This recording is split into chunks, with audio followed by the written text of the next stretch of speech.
A mí lo que más me ha llamado la atención de este seminario de Aspen es la tranquilidad que se nos da para simplemente leer, dialogar, debatir, y cómo nadie está buscando dar una respuesta final o tumbar al adversario, los famosos zasca que tan de moda están.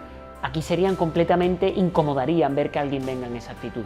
Y eso, como bien nos han dicho además las moderadoras, por desgracia es un lujo y nos estamos dando ese lujo, y yo pienso que esto para determinadas profesiones y determinados políticos, más que un lujo, debería ser un deber.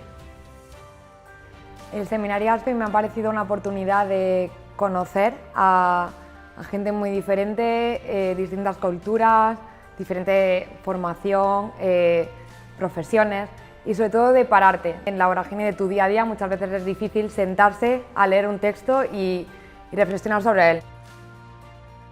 Es una metodología que te requiere que escuches mucho a la otra persona.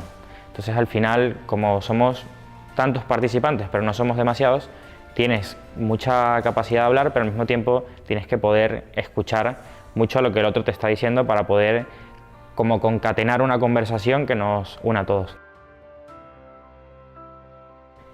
El papel de la juventud es participar, independientemente de la forma en que pensemos, si nos gusta más algo o menos, tenemos que participar, y tenemos que participar sobre los debates fundamentales que se están forjando en nuestros tiempos.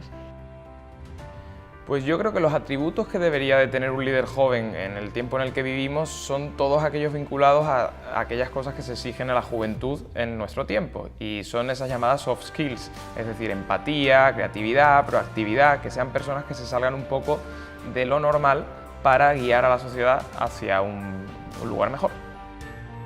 En el mundo en el que vivimos, que es un mundo pues dividido, el papel de España y de la Unión Europea debería ser sobre todo cohesionar y unir, porque ambas entidades, tanto Europa como España, siempre se han caracterizado por ser referentes de cohesión y de unidad. España es un país que acoge, España es un país que integra, y lo mismo ocurre con la Unión Europea. Por tanto, creo que deberíamos de ser elementos canalizadores para unir. Volver a las alianzas. Es un momento de encontrar desafíos comunes para desarrollar soluciones comunes, más fuertes, más integradoras, donde haya un gana-gana para todos.